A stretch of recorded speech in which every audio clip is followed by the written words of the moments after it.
Hey folks, the old pal keeping it country here once again. Today's conversation. Let's talk pedestals and perception.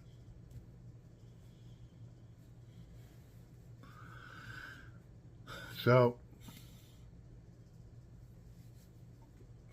being put on a pedestal, that's just it's not a given, but it kind of comes naturally with being an artist. You know, we like to set our artist at a high standard, and sometimes we as the fans forget you're real human beings. But the fact is, you are real human beings, and you make real mistakes. The thing with that is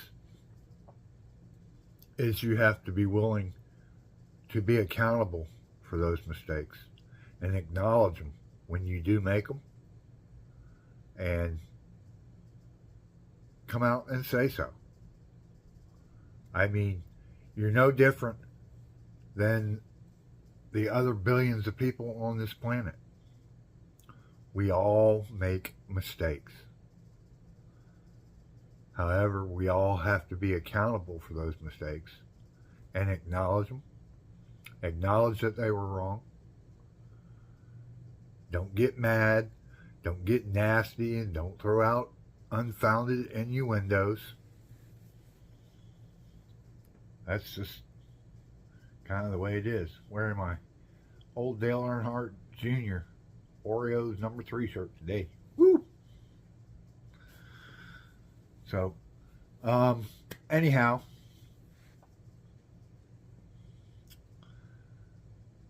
so just because you're on a pedestal, the perceptions of some of that is you're unapproachable, or you're snobby, or you're conceited, or blah blah. There's a million different terminology, slangs, words that people can use.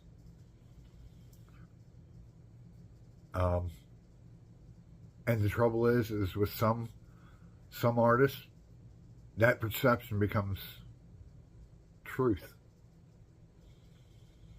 And I won't call this artist out by name, but he's very well known, and a lot of you know whom he is. He was playing a Zelwood Corn Festival. There was a young fan. I want to say he was probably 7 or 8 years old at that time, and this has been a while back. But and he had waited all day just to get an autograph from this artist.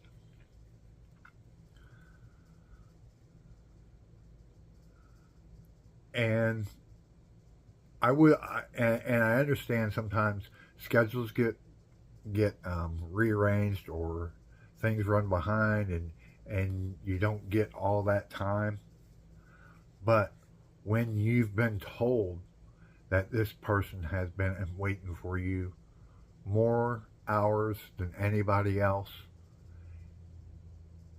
and you walk right by them, and they're yelling and screaming your name and how much they love you and all that, and you don't have the common courtesy to stop and say, hey, how are you? I heard you were out here. And the fact is I know for a fact that he knew he had been out there waiting on him. But this artist chose to just disrespect his fan in that manner. And that I don't condone from any of y'all. Which leads to probably a couple of different things. Monolog versus dialogue. A lot of you have monologues with your fans. You used to have dialogues. That's how come you got them to start with. You used to talk to them.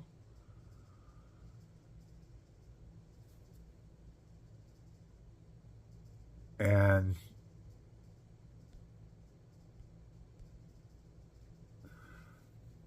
that was that.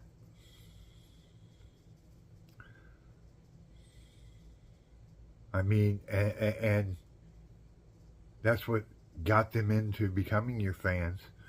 And then all of a sudden, you know, let's just go back to the pandemic. Do you remember how hard the pandemic was?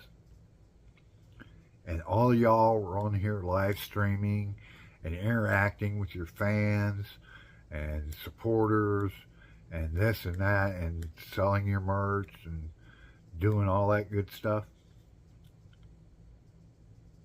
That your fans remember as well.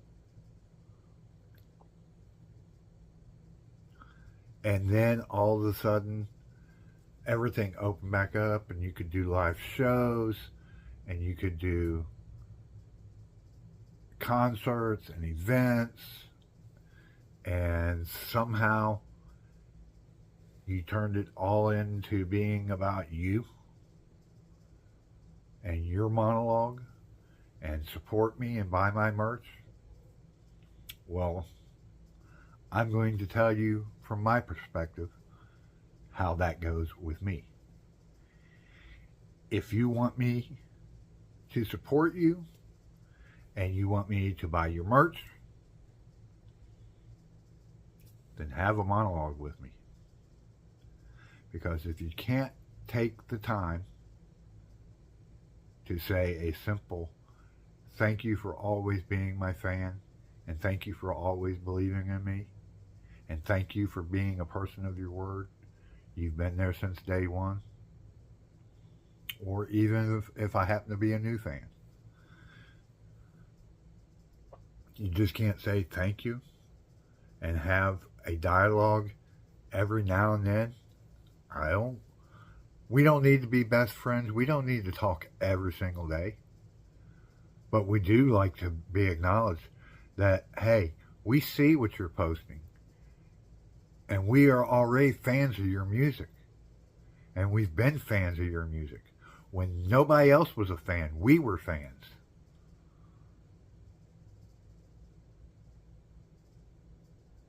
Y'all have seemed to have forgotten as artists. Without your fans and without your supporters, without them coming to your concerts, without them buying your merchandise, without them giving you the best advertisement there is, word of mouth, telling their friends, oh, you've got to go check so-and-so out. You've got to go check so-and-so out. Or, hey, I'm going to this concert. Why don't you come with me? My favorite person is playing, and expose them to your favorite artist, and they go, wow, this person is freaking phenomenal. That's the best advertising you can get because it doesn't cost you a thing. But your time in saying, hi, I appreciate all that you do. I appreciate you being there from day one. What can I do for you? Let me send you a t-shirt. Let me send you a koozie. Let me send you a bracelet. Let me send you a pick. Whatever. Those types of things go way beyond what you perceive that they go on.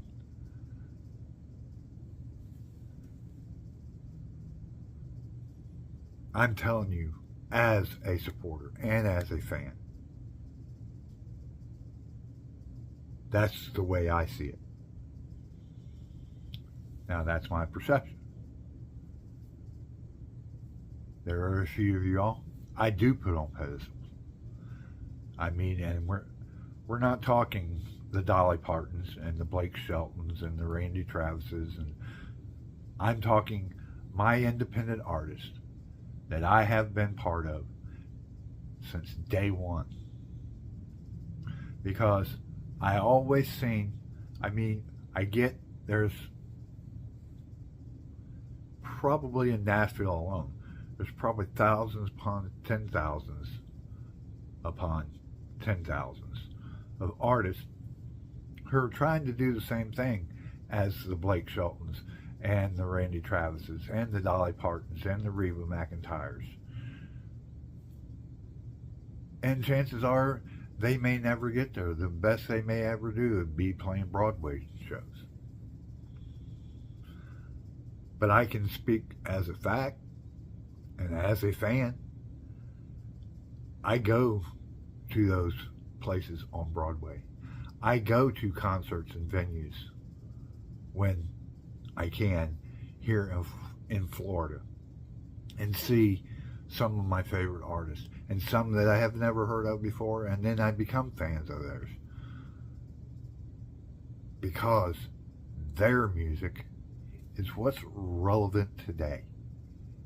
Yeah, I said it. Your music. You're the ones who have your finger on the pulse of what's going on out there because you're out there playing or you're out there interacting every day with people and see what's going on and see what they're going through.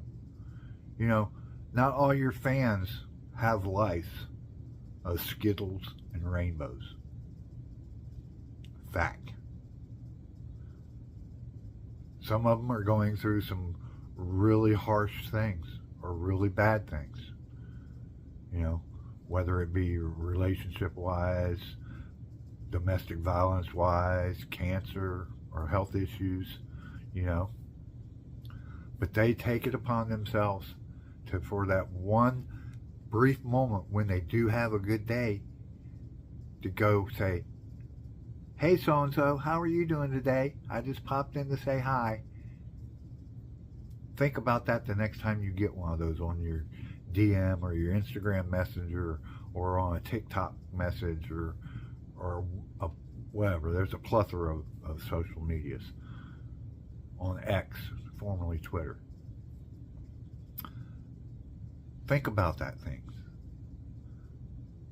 We put you all guys on pedestals. And yeah, unfortunately, it's the nature of our being. It shouldn't be this way, but it is. That we like to build things up, put them on pedestals, put them on pedestals, put them on pedestals, knock them down. Bring them back down here. Because some artists do get to where they believe that stuff, to where they believe they're above everybody else. Well, I have news for you. Just because you're on a stage and you're singing to thousands or hundreds, maybe even one, that don't make you any better than anybody else. For you females out there, you still have to put your makeup on just like any other young lady or woman out there. Gentlemen who are out there, you still have to put your pants on, boots on, that same way any other guy does. Reality check. So that's my conversation for this session of Kicks Country Corner. Pedestals, perceptions. Monolog versus dialogue. Talk to some of your fans. Watch what it does. Watch what a 4 or 5 minute conversation can do for your career. Listen to what people are saying. Sometimes you might get more out of it than you think. So that's all for this session this time. And until we talk again, remember to love one another. Remember to be kind to one another. This is your old pal keeping the country. Peace!